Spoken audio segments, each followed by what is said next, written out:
बच्चों नया चैप्टर शुरू करने जा रहे हैं, इलेक्ट्रोमैग्नेटिक वेव्स।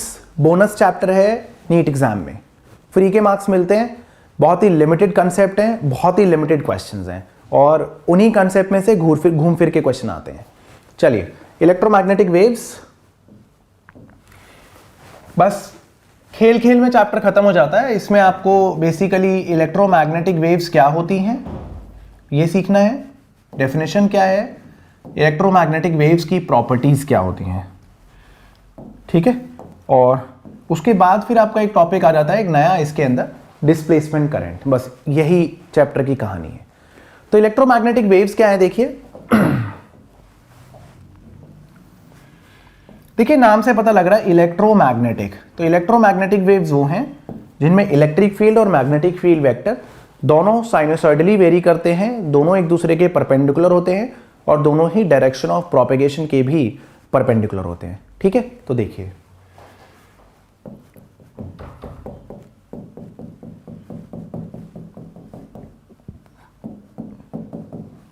देखने में इलेक्ट्रोमैग्नेटिक वेव्स कैसी होती हैं वो देखते हैं।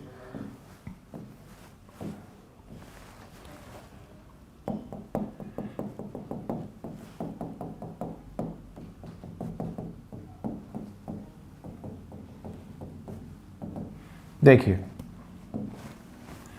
इलेक्ट्रिक फील्ड वेक्टर,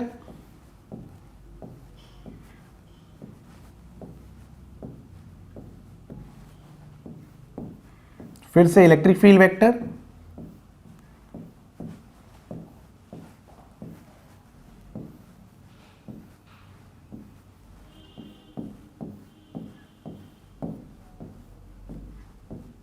और एक magnetic field vector.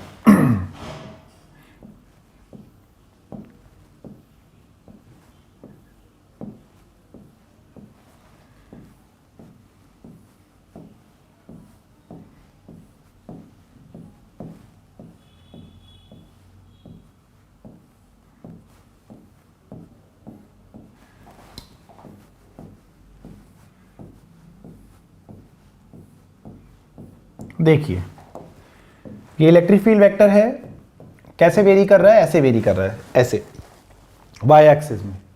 Magnetic field vector ऐसे वेरी कर रहा है। Electric field vector and magnetic field vector sinusoidally vary कर रहे हैं एक दूसरे के perpendicular and both being perpendicular to direction of propagation. Direction of propagation क्या है, देखिए इलेक्ट्रिक फील्ड वेक्टर बना दिया, लाल वाला magnetic field vector, electromagnetic wave किधर जा रही है, इधर जा रही है। ये डायरेक्शन ऑफ प्रोपेगेशन है वेव की, डायरेक्शन ऑफ प्रोपेगेशन, ठीक है। चलिए ये है डायरेक्शन ऑफ प्रोपेगेशन। क्या कहानी है देखिए अब इसमें, in an electromagnetic wave, in an EM wave, in an EM wave, electric field and magnetic field vector, ठीक है, vary VARY vary sinusoidally, sinusoidally perpendicular to each other, perpendicular to each other, to each other, and both being perpendicular to, both being perpendicular to direction of propagation, both being perpendicular to direction of propagation, ठीक है।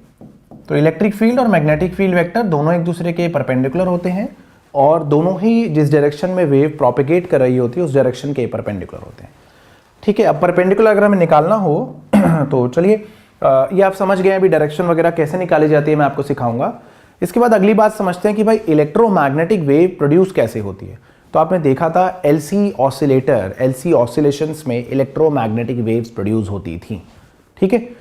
तो याद रखिए जब भी एक oscillating या accelerated charge है तो वो इलेक्ट्रोमैग्नेटिक वेव्स एमिट करता है। तो अगर आपसे कल को कोई पूछे भाई बताइए सोर्स क्या है इलेक्ट्रोमैग्नेटिक वेव के प्रोडक्शन का, कॉज क्या है, सोर्स ऑफ EM वेव, तो याद रखिए source of EM waves accelerated या ऑसिलेटिंग चार्ज होता है, एक्सेलरेटेड चार्ज या फिर ऑसिलेटिंग चार्ज इलेक्ट्रोमैग्नेटिक वेव का सोर्स होता है। होता क्या है जब एक चार्ज ऑसिलेट करता है ना, टाइम वेरिंग होता है, तो वो time varying electric field produce करता है और वो टाइम वेरिंग मैग्नेटिक फील्ड भी प्रोड्यूस करता है। ठीक है, साइनोसॉइडल इलेक्ट्रिक फील्ड मान लीजिए साइन फंक्शन प्रोड्यूस करता है और मैग्नेटिक फील्ड भी वो साइन फंक्शन प्रोड्यूस करता है। कौन? एक एक्सेलरेटेड या oscillating charge electric field time varying produce करता है और मैग्नेटिक फील्ड भी टाइम वेरिंग प्रोड्यूस करता है। अब रूल ये है कि जब भी टाइम वेरिंग इलेक्ट्रिक फील्ड होती है तो वो खुद मैग्नेटिक फील्ड प्रोड्यूस करती है, और एक time varying magnetic field time varying electric field produce करती है, जिसकी वजह से सेल्फ सस्टेन्ड ऑसिलेशन स्टार्ट हो जाती हैं इलेक्ट्रिक फील्ड और मैग्नेटिक फील्ड की, जिसे दुनिया आज इलेक्ट्रोमैग्नेटिक वेव्स का नाम देती है। ठीक है बच्चों, तो क्या बोलेंगे हम? एन एक्सेलरेटेड और oscillating charge produces varying electric field, varying magnetic field. Varying electric field in turn produces varying magnetic field and vice versa, magnetic field electric field produce करेगी, जिस वजह से सेल्फ सस्टेन्ड ऑसिलेशन स्टार्ट हो जाएंगी electric field और magnetic field की, जिसको आज दुनिया इलेक्ट्रोमैग्नेटिक वेव्स के नाम से जानती है। ठीक है, चलिए आगे देखते हैं प्रॉपर्टीज ऑफ इलेक्ट्रोमैग्नेटिक वेव्स। और प्रॉपर्टीज में ही major portion of the chapter खत्म हो जाता है बच्चों। Properties of EM wave, electromagnetic waves. ठीक है, पहली property, electromagnetic waves transverse waves होती है, लॉन्गिट्यूडनल नहीं होती, they are transverse in nature. ठीक है, electromagnetic waves are, EM waves are transverse in nature. ठीक है, they are transverse in nature. Electromagnetic waves बच्चों ट्रांसवर्स इन नेचर होती है, एक बात। दूसरी बात, electromagnetic wave do not require material medium for their propagation, do not require, ठीक है, do not require material medium for their propagation, यानी they can travel in vacuum also। ठीक है, लिखने की बात नहीं है, जाहिर सी बात है, they can travel in vacuum also। तीसरी बात, they travel with speed of light in vacuum। Actually में लाइट एक इलेक्ट्रोमैग्नेटिक वेव है, light is an electromagnetic wave. ठीक है, तो हम अभी तक लाइट के बारे में जानते थे, इसलिए मैं स्पीड ऑफ लाइट लिख देता हूं। दे travel with speed of light in vacuum, speed of light, ठीक है, in vacuum, speed of light in vacuum. अब वैक्यूम में स्पीड ऑफ लाइट कितनी होती है? देखिए एग्जैक्ट वैल्यू होती है 299,792,458 मीटर पर सेकेंड। बड़ी गंदी सी लग रही है वैल्यू, तो हम अंदाजन वैल्यू यूज करते हैं 3 × 10⁸ मीटर पर सेकेंड। बट ये याद रखिए कि कभी कभी मीडियम की मैग्नेटिक कैरेक्टरिस्टिक्स और इलेक्ट्रिकल कैरेक्टरिस्टिक्स, इलेक्ट्रोस्टैटिक कैरेक्टरिस्टिक्स से भी उस मीडियम में स्पीड ऑफ इलेक्ट्रोमैग्नेटिक वेव या स्पीड ऑफ लाइट निकाली जा सकती है। तो speed of light in vacuum का एक और फॉर्मूला होता है, वो होता है 1/√में absolute permeability of vacuum, absolute permittivity of vacuum. ठीक है, राइट। और किसी भी मीडियम में अगर स्पीड ऑफ इलेक्ट्रोमैग्नेटिक वेव पूछी जाए तो 1/√में permeability of medium multiplied by permittivity of medium. ठीक है, परमिएबिलिटी क्या होता है? μr × μ0, और मीडियम की परमिटिविटी क्या होता है? εr × ε0। जाहिर सी बात है कि 1/√μ0 ε0 c बन जाएगा। तो speed of light in any medium is given by μr εr, c/√में μr εr। Symbols have their usual meaning. εr relative electrical permittivity या डाइलेक्ट्रिक कांस्टेंट है, और μr relative मैग्नेटिक परमिबिलिटी है। ठीक है बच्चों, नोट करिए जल्दी से। अगली प्रॉपर्टी देखिए,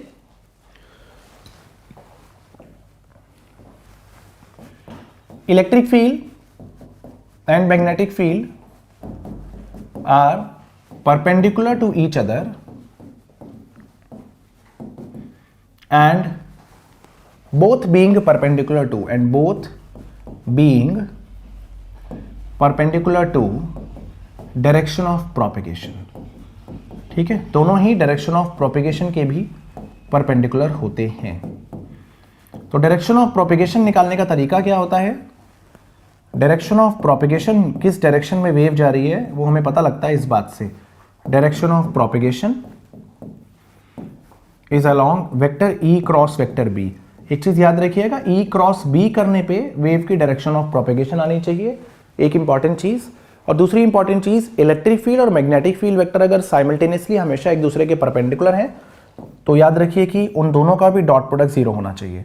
तो कई बार इस पे बेस क्वेश्चन आ चुका है कि इलेक्ट्रिक फील्ड और मैग्नेटिक फील्ड को वेक्टर फॉर्म में दे देते हैं और पूछते हैं कि आपको क्या लगता है कि अगर वेव जेड एक्सिस के अलॉन्ग जा रही है तो इलेक्ट्रिक फील्ड और मैग्नेटिक फील्ड क्या होनी चाहिए।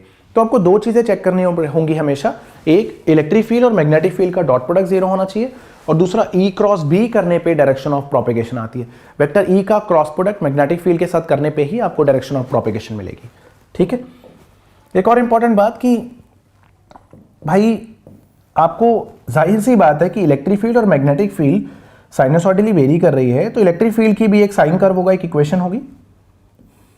इलेक्ट्रिक फील्ड का एक एम्पलीट्यूड होगा, maximum value of electric field होगी। ठीक है, और वैसे ही मैग्नेटिक फील्ड का भी एक एम्पलीट्यूड होगा, maximum value of magnetic field होगी। साइनसॉइडली वेरी कर रही है, टाइम वेरिंग वैल्यू है। तो ई नॉट अगर इलेक्ट्रिक फील्ड का एम्पलीट्यूड है, E naught is maximum value of electric field यानी amplitude of electric field. E naught amplitude of electric field है और मान लीजिए कि बी नॉट जो है वो एम्पलीट्यूड ऑफ मैग्नेटिक फील्ड है, एम्पलीट्यूड ऑफ मैग्नेटिक फील्ड है। ठीक है, तो जो स्पीड ऑफ लाइट होती है ना बच्चों, स्पीड ऑफ ईएम वेव, वो amplitude of electric field divided by amplitude of magnetic field भी होती है, which is a very important thing to understand. C naught is C is E naught by definitely B naught. याद रखिएगा, electric field का amplitude divided by magnetic field का amplitude speed of electromagnetic wave होती है। ठीक है, तो ये 5 इंपॉर्टेंट बातें थी इलेक्ट्रोमैग्नेटिक वेव्स के बारे में। अब हमें छठी बात देखनी है कि जाहिर सी बात है कि electromagnetic wave is basically a disturbance. ठीक है, और हर एक डिस्टर्बेंस में कुछ एनर्जी होती है। तो कितनी एनर्जी स्टोर्ड होती है पर unit volume in the form of electric field, कितनी एनर्जी मैग्नेटिक फील्ड की फॉर्म में और कितनी टोटल एनर्जी, राइट। अब यहां पर वेव है तो वेव में एनर्जी ऐसे डिसाइड नहीं करते हैं, एनर्जी पर यूनिट वॉल्यूम बोल देते हैं, एनर्जी डेंसिटी। तो अब नई चीज देखते हैं बच्चों, यहां से 6th पॉइंट है ये प्रॉपर्टीज, कैरेक्टरिस्टिक्स, फॉर्मूला सब एक साथ कर लेंगे। 7-8 पॉइंट्स होंगे, उसके बाद हम कुछ फेमस क्वेश्चंस करेंगे। तो चलिए, तो एक आ रहा कॉन्सेप्ट इलेक्ट्रिकल एनर्जी डेंसिटी, है ना। इलेक्ट्रिकल एनर्जी डेंसिटी मींस जो इलेक्ट्रोमैग्नेटिक वेव में इलेक्ट्रिक फील्ड मैग्नेटिक फील्ड दोनों कंपोनेंट्स हैं, तो इलेक्ट्रिक फील्ड की वजह से कितना एनर्जी को कंट्रीब्यूशन है। ठीक है, तो याद रखिए कि आपको पता ही है इलेक्ट्रिक फील्ड हो गई, ऐसे ही मैग्नेटिक फील्ड भी है। तो देखिए, कभी भी आपको इलेक्ट्रिक फील्ड गिवन हो और आपको एनर्जी डेंसिटी निकालनी है तो आप फॉर्मूला कर चुके हैं। क्या कैपेसिटर्स में किया है आपने, half epsilon not capital E square is energy stored per unit volume in a capacitor. लेकिन ये तो कलेश है। कलेश क्या है भाई, इलेक्ट्रिक फील्ड तो यहाँ साइनसॉइडल है, टाइम वेरिंग है, साइन कर्व है, तो क्या करें। तो आपको बताया ना एसी चैप्टर में हमने किया कि अगर कभी भी ऐसे टाइम वेरिंग फंक्शन होता है तो आरएमएस वैल्यू को उसकी इफेक्टिव वैल्यू बोला जाता है। अगर हमारे घर में एक सप्लाई आ रही है जो टाइम वेरिंग है, साइन कर्व है, तो उसकी आरएमएस वैल्यू को उसकी इफेक्टिव वैल्यू माना जाता है।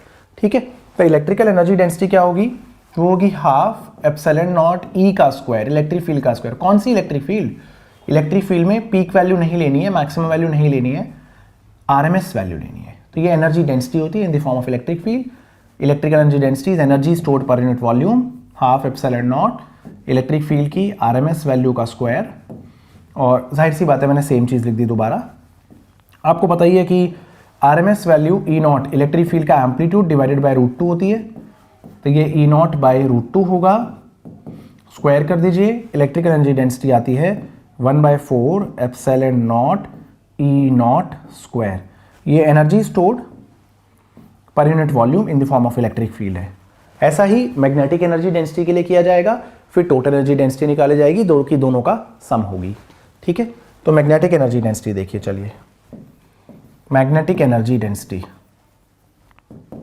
मैग्नेटिक एनर्जी डेंसिटी आपने energy stored per unit volume in an inductor किया हुआ है, जिसका फॉर्मूला एनर्जी का formula half L I square आया था। हाफ एल आई स्क्वायर को आपने वॉल्यूम से डिवाइड किया था तो फॉर्मूला आया था b²/2 म्यू नॉट।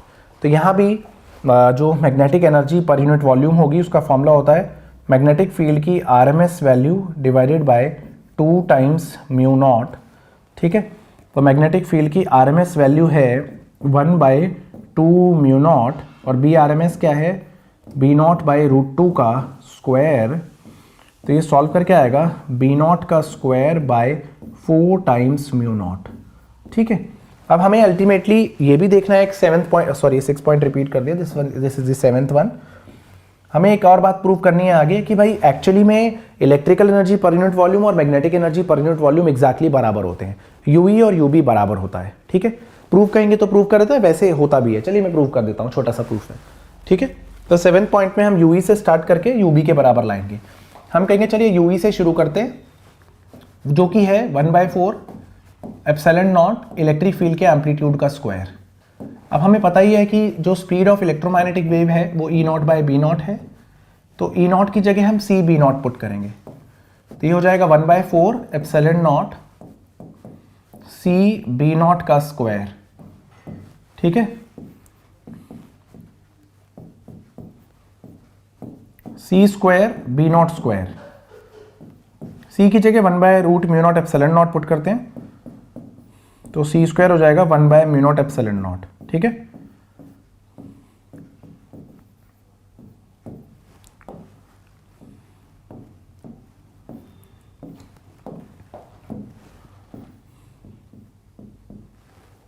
B0 का स्क्वायर बाय 4μ0।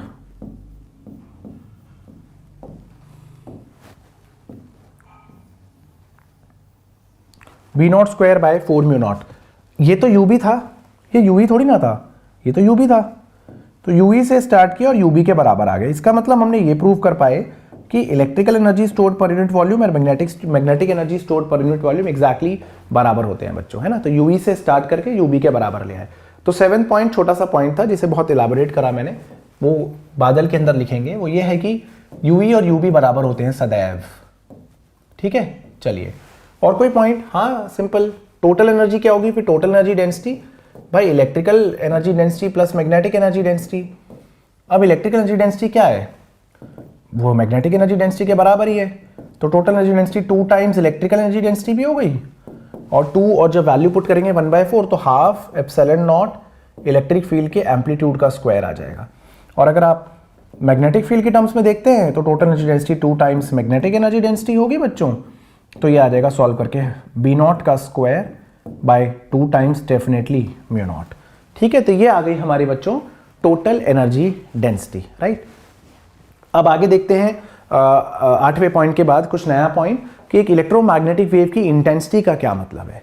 ठीक है, तो देखिए वेव्स, जब भी हम वेव्स की बात करते हैं तो वेव्स का मतलब होता है एनर्जी, इंटेंसिटी का मतलब होता है वेव्स में energy per unit area per unit time, means power upon area को हम यहाँ पर इंटेंसिटी बोलते हैं। ठीक है, आगे dual nature of matter and radiation chapter में हम पढ़ेंगे कि इंटेंसिटी का मतलब होता है लाइट में फोटॉन्स जो आते हैं उनकी संख्या कितनी है, number of photons striking per unit time, वहां पर इंटेंसिटी डिफरेंटली डिफाइन होती है।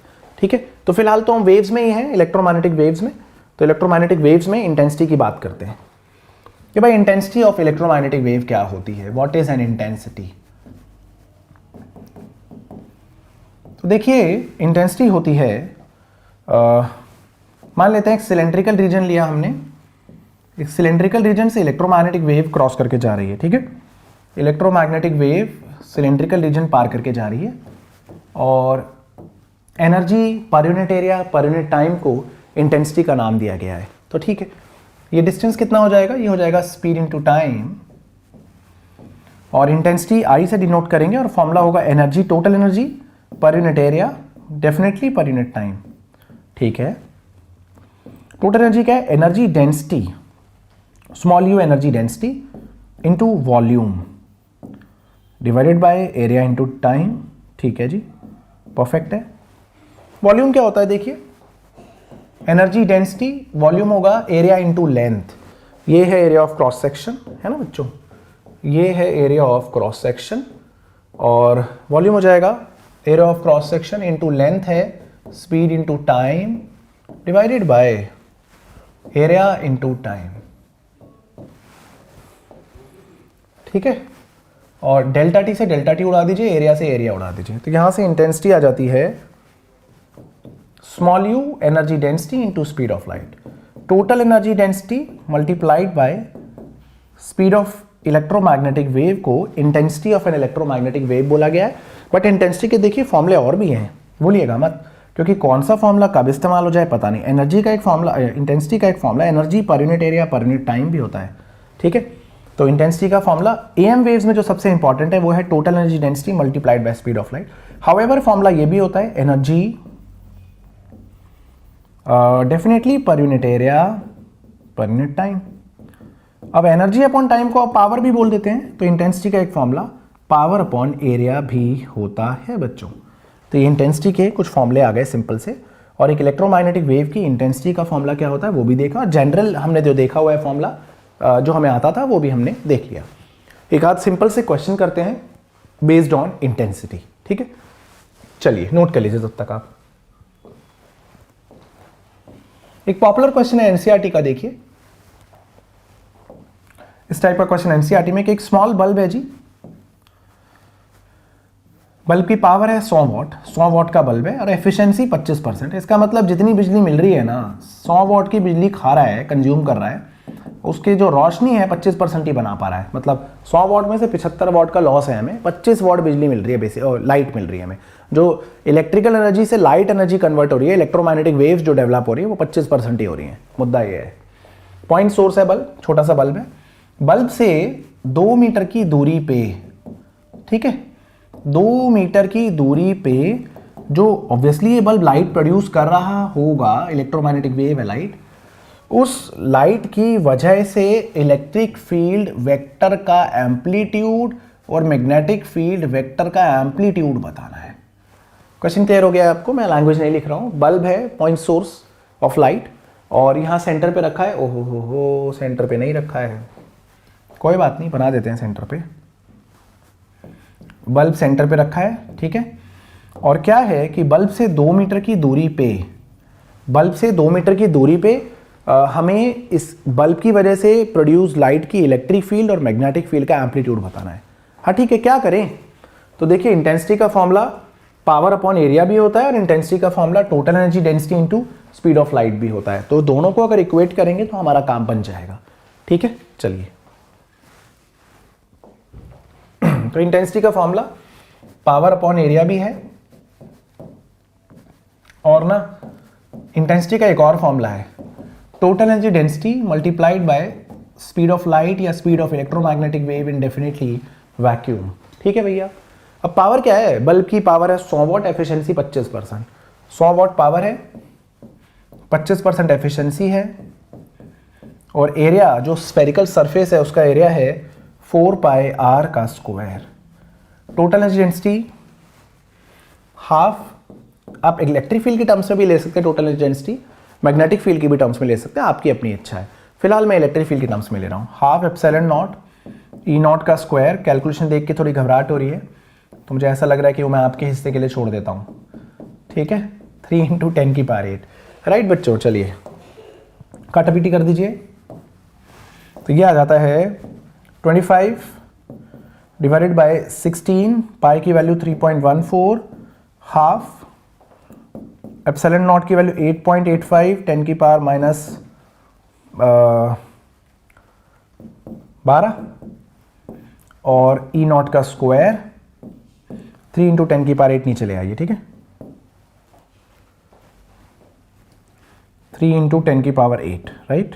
चलिए तो यहां से आप इलेक्ट्रिक फील्ड का एम्पलीट्यूड निकाल लेना। थोड़ी कैलकुलेशन करनी है बच्चों, hope you don't mind, right. देखिए अब क्या करना है हमें, अब ई नॉट हमारा निकल जाएगा ना, जब इलेक्ट्रिक फील्ड की वैल्यू आपको कैलकुलेशन से निकालनी है, वो आपके हिस्से के लिए छोड़ दिया मैंने। इलेक्ट्रिक फील्ड का एम्पलीट्यूड आने के बाद C = E0/B0 से आप डेफिनेटली मैग्नेटिक फील्ड का एम्पलीट्यूड भी प्राप्त कर सकते हैं, ठीक है। C = E0/B0 के फॉर्मूले से मैग्नेटिक फील्ड का एम्पलीट्यूड भी निकल सकता है। ये भी थोड़ा पॉपुलर सवाल माना जाता है, ठीक है बच्चों। चलिए आगे देखते हैं। एक क्वेश्चन और होता है बच्चों, ये डुअल नेचर में भी पाया जाता है क्वेश्चन, और इलेक्ट्रोमैग्नेटिक वेव्स में भी पाया जाता है इस टाइप का क्वेश्चन। रेडिएशन प्रेशर पे बेस्ड, मतलब अगर लाइट मिरर पे इंसिडेंट है, टकरा के वापस आ रही है, तो वो मिरर पे कुछ फोर्स एक्सर्ट करती है, तो वो कितना फोर्स एक्सर्ट करती है वो निकालना है, और force per unit area radiation pressure कहलाएगा। तो देखिए रेडिएशन प्रेशर हमारा अगला टॉपिक रहेगा यहाँ पर, ठीक है बच्चों, रेडिएशन प्रेशर।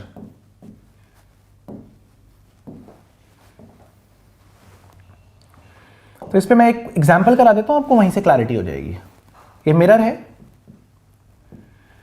और ये जो रिफ्लेक्टिंग सरफेस है इसका एरिया ए मान लेते हैं, जितने पे लाइट फॉल कर रही है। ठीक है, मिरर के रिफ्लेक्टिंग सरफेस के एरिया को ए मान लेते हैं, जितने पे लाइट फॉल कर रही है। लाइट इंसिडेंट होती है नॉर्मली ऑन द मिरर और ऑब्वियसली लाइट आएगी और रिफ्लेक्ट हो जाएगी। ठीक है, कितनी रिफ्लेक्ट हो रही है देखिए, यहाँ पर थोड़ा टेक्निकल शब्दों में बताना पड़ेगा कितनी % लाइट रिफ्लेक्ट होती है। तो सपोजिटली ये मिरर 100% रिफ्लेक्ट करता है लाइट को। ठीक है, तो 100% रिफ्लेक्टिंग है, इसका मतलब इसकी रिफ्लेक्टेंस की वैल्यू 1 है। इसको बोलते हैं कि मिरर 100% रिफ्लेक्टिंग है। आप मानो या ना मानो, बट मिरर 100% रिफ्लेक्टिंग है।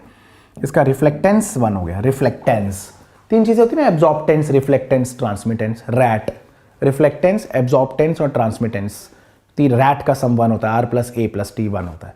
बट यहाँ पर एब्जॉर्प्टेंस और ट्रांसमिटेंस नहीं है, तो सिर्फ रिफ्लेक्टेंस ही 1 है। जितनी लाइट फॉल करेगी सारी वापस भेज देगा। ठीक है, ये केस गिवन है। ठीक है, लाइट जो आ रही है उसकी इंटेंसिटी I मान लीजिए। ठीक है, तो अब आपसे पूछा जा रहा है एक फोर्स एक्सर्टेड कितना है इस मिरर पे, दूसरा प्रेशर। ठीक है, तो ऐसा है, फोर्स तो change in momentum upon time taken होता है ना।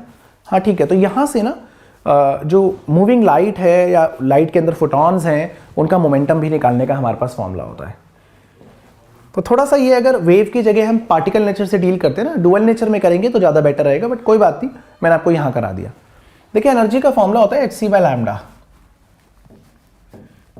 और energy upon speed of light h/λ रहेगा। h/λ को हम मोमेंटम बोलते हैं। Small p is momentum, lambda कैसे मोमेंटम बोलते हैं? अरे आपको पता है ना, लैम्डा h/p होता है डी ब्रॉय वेवलेंथ, है ना। तो देखिए यहाँ से अब हम आगे की कहानी समझते हैं। तो इनिशियल मोमेंटम, लाइट लेफ्ट की तरफ जा रही है, उसका इनिशियल मोमेंटम लेते हैं माइनस में u/c। टकरा के वापस आई, अभी तो आई नहीं, चलिए बना देते हैं, वापस आई तो final momentum towards right plus u/c रहेगा। फोर्स एक्सर्टेड होगा इस मिरर पे, change in momentum divided by time taken. तो force exerted on the mirror will be definitely change in momentum divided by time taken. Change in momentum क्या है? u/c minus u/c divided by time taken. ठीक है, यहां से force आ जाएगा 2u/c into time taken. Energy upon time को दुनिया क्या बोलती है? एनर्जी अपॉन टाइम को दुनिया पावर बोलती है। तो 2 टाइम्स बाय c और एनर्जी अपॉन टाइम को पावर बोल दिया। और आप जानते हैं कि इंटेंसिटी होती है पावर अपॉन एरिया, है ना। तो यहां पर फोर्स आ जाएगा, पावर की जगह इंटेंसिटी इंटू एरिया, 2IA/c और प्रेशर हो जाएगा फोर्स अपॉन एरिया। प्रेशर हो जाएगा फोर्स अपॉन एरिया, सॉल्व करके आएगा 2I/c। ये प्रेशर आ गया बच्चों। तो फोर्स एक्सर्टेड आ गया और डेफिनेटली प्रेशर भी आ गया। ठीक है, सपोजिटली यहां रिफ्लेक्टेंस R दिया जाता, सपोजिटली 100% रिफ्लेक्टिंग नहीं होता और इसके रिफ्लेक्टेंस की वैल्यू R होती है और R की वैल्यू 0 से 1 के बीच में होती है। तो ऐसे केस में फिर फॉर्मूला पता है क्या बन जाता? फाइनल फॉर्मूला, फोर्स आ जाता IA/c 1 प्लस रिफ्लेक्टेंस और प्रेशर आ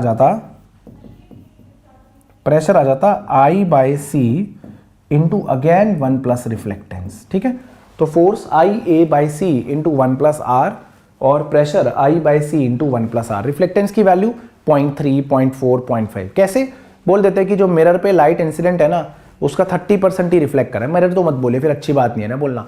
किसी सरफेस पे लाइट इंसिडेंट है और उसका सिर्फ 30% ही रिफ्लेक्ट हो रहा है, तो रिफ्लेक्टेंस 0.3 हो जाता। ठीक है, तो उम्मीद है आप समझ गए इसमें सिनेरियो क्या है इस केस में। राइट बच्चों, नोट कर लीजिए। अब देखिए ना, एक हमने 9 पॉइंट्स किए थे, अब एक 10वां पॉइंट क्या है जो थोड़ा सा अलग तरह का क्वेश्चन बताएगा हमें। उसमें क्या होता है कि आपको एक इलेक्ट्रिक फील्ड की इक्वेशन दे दी जाती है और आपसे बोला जाता है कि जरा बताइए मैग्नेटिक फील्ड की इक्वेशन क्या होगी, या वाइस वर्सा। आपको मैग्नेटिक फील्ड की इक्वेशन दे दी जाएगी और आपसे बोला जाएगा corresponding equation for electric field क्या होने वाला है, जरा हमें बता दीजिए। ठीक है, तो ये हमारा 10th पॉइंट हो जाता है, equation of electric field and magnetic field निकालने वाले सवाल। Equation of electric field and magnetic field निकालने वाले सवाल देखते हैं। ठीक है, इलेक्ट्रिक फील्ड और मैग्नेटिक फील्ड निकालने वाले सवाल देख लेते हैं। परफेक्ट है। तो यहाँ पर मैं आपको इलेक्ट्रिक फील्ड की इक्वेशन दे रहा हूँ और कॉरस्पॉन्डिंग इक्वेशन मैग्नेटिक फील्ड की पूछने वाला हूँ। ठीक है, ये मैं कॉन्सेप्ट्स में डील कर रहा हूँ, अभी कॉन्सेप्चुअली सिखा रहा हूँ। जब क्वेश्चंस प्रैक्टिस करेंगे तो उसमें मैं आपको सवाल भी करा दूंगा कि देखिए इस पे बेस्ड सवाल किस तरीके से आ सकते हैं। सपोजिटली आपको सवाल दे रखा है कि इक्वेशन ऑफ इलेक्ट्रिक फील्ड है E Y equals to E naught sine of के x minus omega T and चलिए प्लस फाइव छोड़ दीजिए। ठीक है, चलिए ये आपको इक्वेशन गिवन है। तो इस इक्वेशन में से आपको बहुत सारी चीज़ें मिल रही हैं, बहुत सारी चीज़ें, क्या क्या वो देखते हैं। एक, इस इक्वेशन से पता लग रहा है ये क्या है, इंस्टेंट ई वाई पूरा क्या है, instantaneous value of electric field. E y पूरे को बोलते हैं आप instantaneous value of electric field. ये इलेक्ट्रिक फील्ड की इंस्टेंटेनियस वैल्यू है। नीचे वाई लिखे होने का क्या मतलब है, वाई लिखे होने का मतलब है electric field is along y axis. Electric field is along y axis, electric field y axis के अलोंग है। ठीक है, ई नॉट क्या है, इलेक्ट्रिक फील्ड की मैक्सिमम वैल्यू, जिसे आप एम्पलीट्यूड ऑफ इलेक्ट्रिक फील्ड कहते हैं, जिसे आप एम्पलीट्यूड ऑफ इलेक्ट्रिक फील्ड बोलते हैं। के क्या होता है, angular wave number 2 pi by lambda omega 2 pi by capital T. ठीक है, याद रखिए के क्या होता है, के होता है angular wave number 2 pi by lambda, इससे वेव की वेवलेंथ निकल सकती है। कौन सी वेव, इलेक्ट्रोमैग्नेटिक वेव की। ओमेगा क्या होता है, ओमेगा होता है 2 पाई बाय कैपिटल टी या फिर 2 पाई इंटू फ्रीक्वेंसी।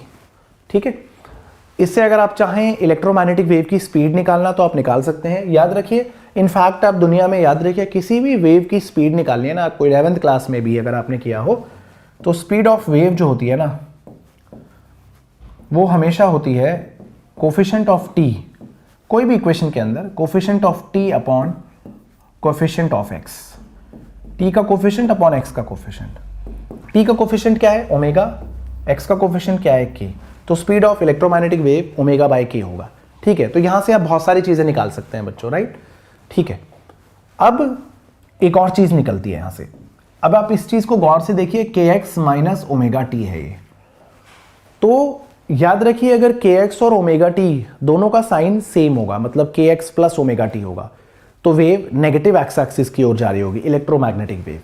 तो याद रखिए कि एक इंपॉर्टेंट पॉइंट है बहुत ज्यादा वाला, कि इफ साइन ऑफ के x and omega T are same then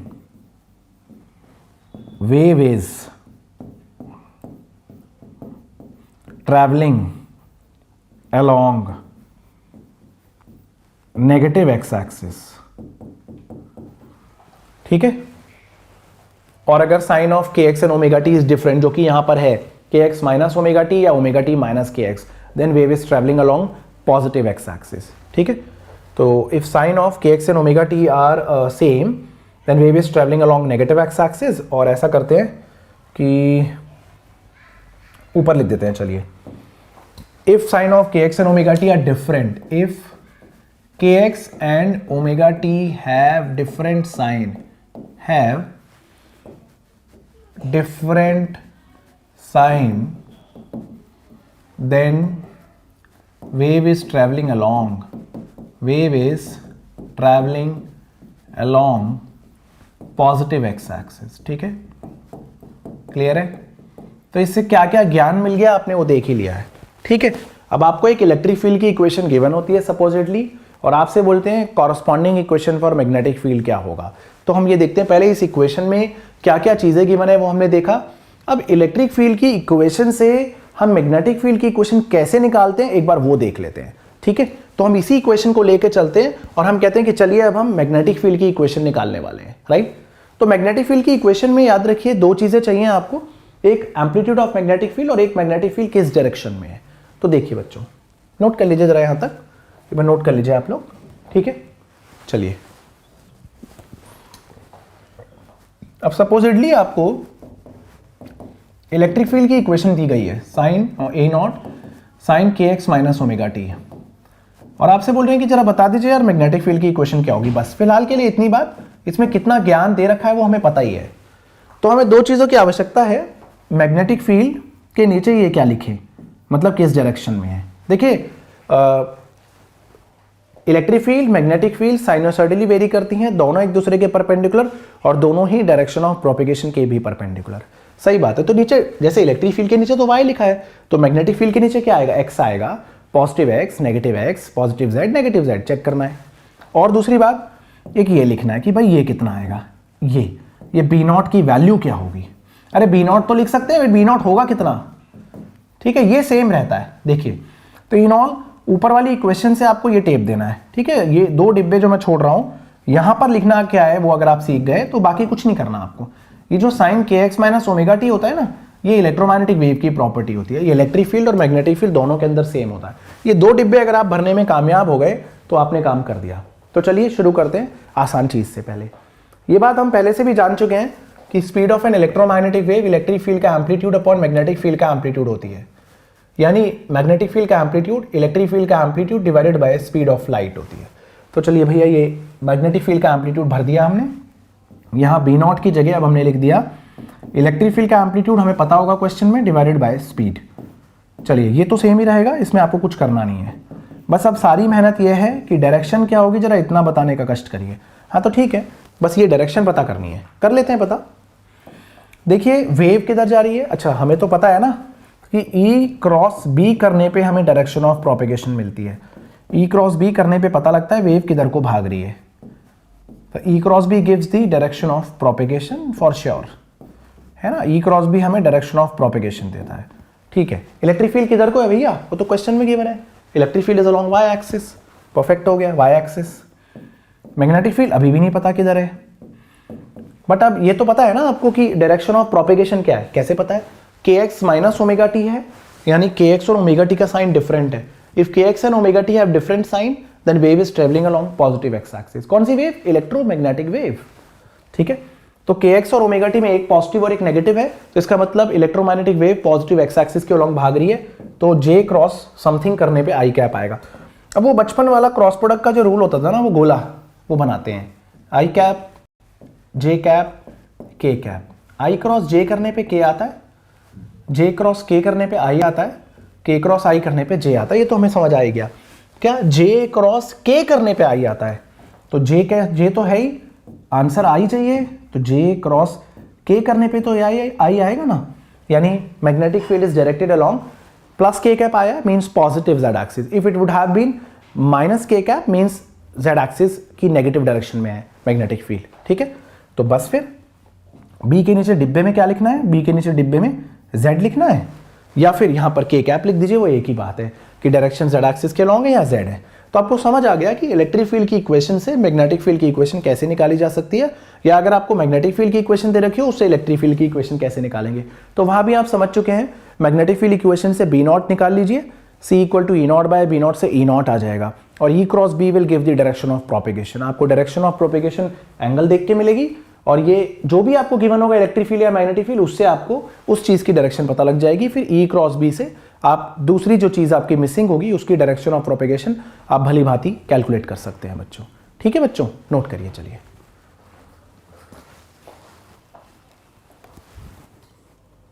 चलिए बच्चों, जो बेसिक बातें EM वेव्स पे हमने सीखी उस पर कुछ सिंपल सवाल कर लेते हैं, ठीक है।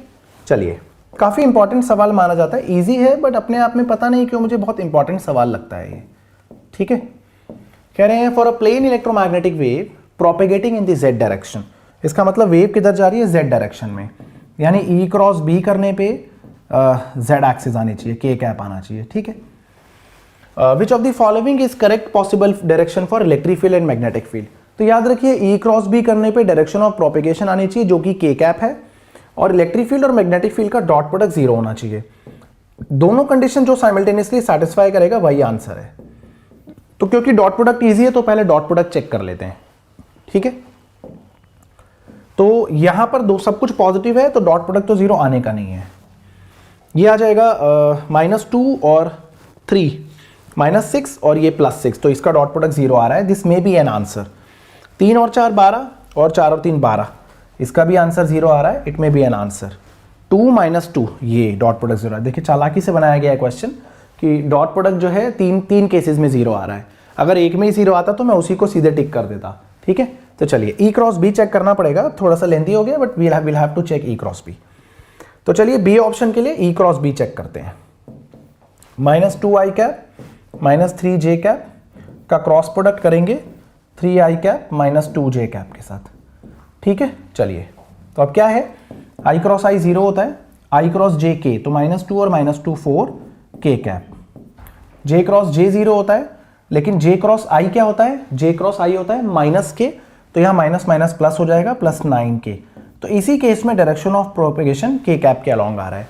तो मेरे हिसाब से बी ऑप्शन ही सही होना चाहिए। आप चाहें तो एक बार सी ऑप्शन को चेक कर लेते हैं।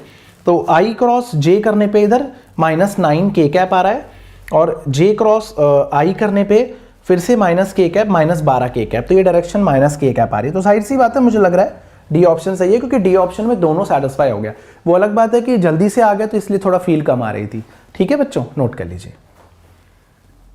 चलिए, if c is the speed of electromagnetic wave in vacuum, जो कि होती है speed in a medium of dielectric constant k and relative permeability μr is. मैंने आपको बताया ही था कि जो स्पीड इन अ मीडियम होता है वो speed of light upon under root में relative magnetic permeability into relative electrical permittivity को ही डाइलेक्ट्रिक कांस्टेंट बोला जाता है। ठीक है, आप सिंपली याद भी रख सकते हैं। देखिए v ऊपर है तो c भी ऊपर है, क्योंकि डायमेंशनली तो सेम ही आना चाहिए।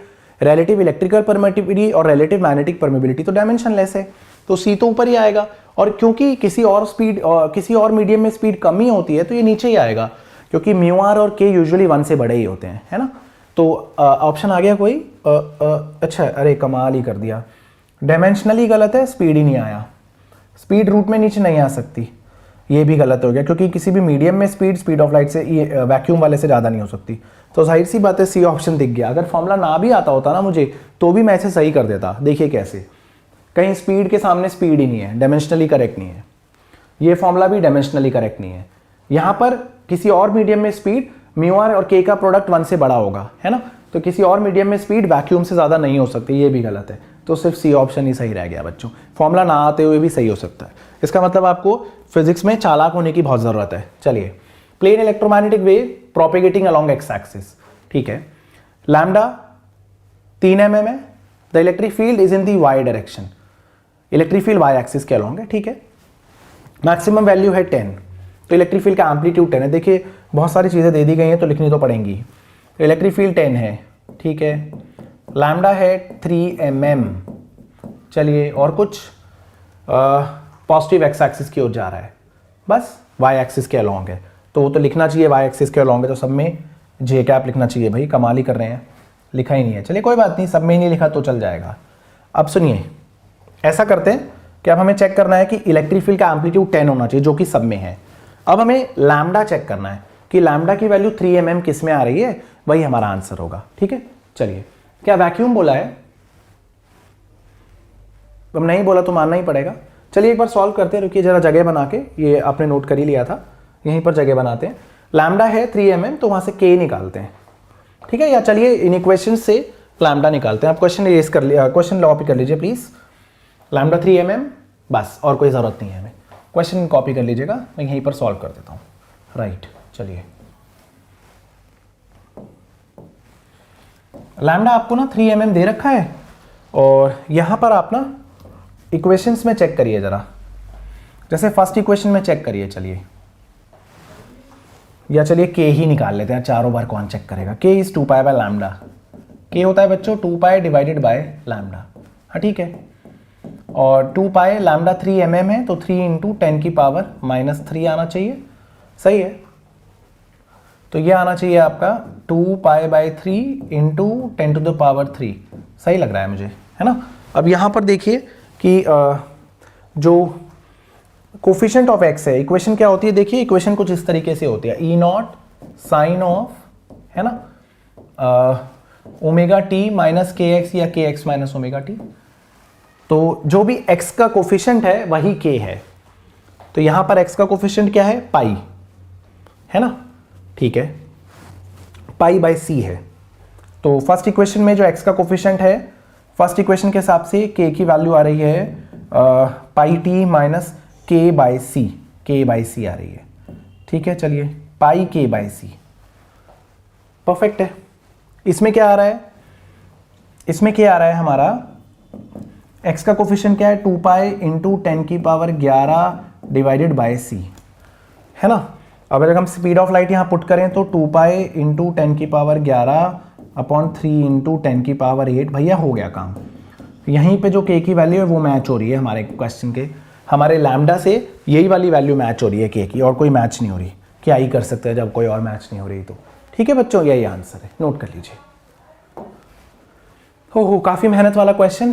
प्लेन इलेक्ट्रोमैग्नेटिक वेव की वेवलेंथ लैम्डा है, इंटेंसिटी आई है, वेव प्रोपेगेट कर रही है वाई एक्सिस के अलॉन्ग, ध्यान रखना है आपको। यानी E क्रॉस B करके पॉजिटिव वाई एक्सिस मींस जे कैप आना चाहिए, इस चीज का ध्यान रखना पड़ेगा आपको। तो इलेक्ट्रिक फील्ड और मैग्नेटिक फील्ड क्या होगा, तो कोई बात नहीं, चेक करिए सबसे पहले जो E क्रॉस B है वो जे कैप आना चाहिए, है ना, किस केस में आ रहा है और किस में नहीं आ रहा है, और तो कुछ करा नहीं जा सकता है, राइट। चलिए, तो E क्रॉस B जे कैप आना चाहिए ना, तो I क्रॉस K नहीं होता जे कैप यार, नहीं होता, है ना। I cap J cap K cap, I cross J K, J cross K I, K cross I J, उल्टा करेंगे तो I cap J cap K cap, I cross K minus J, K cross J minus I, J cross I minus K, तो I cross K minus J आएगा। चलो भैया काम खत्म हुआ। K cross I, K cross I, K cross I J आएगा, ये कुछ ठीक लग रहा है। यहां भी K क्रॉस I J आएगा, ठीक है। तो चलिए A को तो पहले आप गायब करिए, A को कहिए भैया आपका तो हो गया काम। चलिए अब B और C में से चेक करना है ना बस, तो दूसरी कंडीशन चेक करनी है, मतलब कुछ और चेक करना ही पड़ेगा। ठीक है, करते हैं। चलिए, नहीं ज़रूरत ही नहीं है, रुकिए, ये माइनस आई है, -1/c है, तो K क्रॉस I J होता है, K क्रॉस माइनस I तो माइनस J होगा, तो B भी गलत है। अरे वाह बच्चों, हो गया काम, C ऑप्शन करेक्ट है। L से अगर आपको चाहिए था ना तो एक बार ये भी चेक करना था, फिर ये एम्पलीट्यूड्स अलग अलग हैं, तो इंटेंसिटी जो होती है ना वो half epsilon not E not का स्क्वायर होती है, तो यहां से E नॉट की वैल्यू ये आ जाएगा, है ना। इंटेंसिटी होती है half epsilon not E not square into speed of light, sorry small u into c, है ना, तो 2I/c एप्सिलॉन नॉट, तो C ऑप्शन मैच हो गया। इंटेंसिटी, इलेक्ट्रिक फील्ड का एम्पलीट्यूड भी मैच हो गया और E क्रॉस B भी मैच हो गया, ठीक है। तो थोड़ा ध्यान से देखना था बच्चों, राइट, C ऑप्शन करेक्ट है बिल्कुल। अगला क्वेश्चन देखते हैं। N electromagnetic wave enters from air in a medium. एक एयर में इलेक्ट्रिक फील्ड इतनी है इक्वेशन, और मैग्नेटिक फील्ड, इलेक्ट्रिक फील्ड दूसरे मीडियम में इतनी है। मीडियम नॉन मैग्नेटिक है, इसका मतलब है म्यू आर की वैल्यू आप एयर और मीडियम दोनों में 1 ले लीजिए, और आपको इनका एप्सिलॉन आर कंपेयर करना है। चलिए देखते हैं। बेसिकली आपको स्पीड कंपेयर करनी है इनकी, फिर एप्सिलॉन आर अपने आप आ जाएगा, ठीक है। तो देखिए, फॉर्मूला आप जानते हैं क्या? फॉर्मूला जानते हैं कि किसी भी मीडियम में जो स्पीड होती है वो होती है c/√में mu R epsilon R. Mu R 1 है, तो आप समझ चुके हैं मैं क्या बोलना चाह रहा हूं, राइट। चलिए, तो बस अगर म्यू आर 1 है तो सिर्फ एप्सिलॉन आर आएगा मीडियम का। पहला एयर में ही बोला है, और स्पीड ऑफ लाइट एयर में क्या होती है, इसमें से देखिए coefficient of t upon coefficient of x। t का कोफिशिएंट क्या है 2 pi nu, coefficient of z क्या है 2 pi nu divided by c, तो ऊपर आ गया। सही बात है, स्पीड तो c ही आनी थी, c इक्वल्स टू c आ गया, कौन सी बड़ी बात हो गई। किसी और मीडियम में स्पीड क्या होगी देखिए, इसमें देखिए यहां पर, इस मीडियम में speed coefficient of t kc upon coefficient of z kz ना, k2 k इंटू 2, ठीक है। तो दूसरे मीडियम में जो स्पीड है वो c/2 आ गई है बच्चों, यहां पुट कर दीजिए। ये जो एप्सिलॉन आ रहेगा ना, ये मीडियम का एप्सिलॉन आ रहेगा सीधे, वैक्यूम का तो 1 ही है, मेहनत करने की जरूरत क्या है, ठीक है। तो v की जगह पुट कर दीजिए यहां पर c/2, इधर पुट कर दीजिए c, अंडर रूट में एप्सिलॉन r2, काटा पीटी कर दीजिए, तो रूट एप्सिलॉन r2 क्या आ गया 2 आ गया। स्क्वायरिंग करिए, सेकंड मीडियम का एप्सिलॉन r 4 आ गया, पहले मीडियम तो वैक्यूम ही है, उसका तो 1 ही है ना, तो आंसर आ गया epsilon r2 by epsilon r1 is 4, तो epsilon r 1 by epsilon r 2 is 1/4 बच्चों। बढ़िया क्वेश्चन था, काफ़ी चालाकी से सॉल्व किया मैंने कि किसी भी इलेक्ट्रोमैग्नेटिक वेव की किसी मीडियम में स्पीड होती है coefficient of t upon coefficient of z x y जो भी दे रखा हो। ठीक है, चलिए।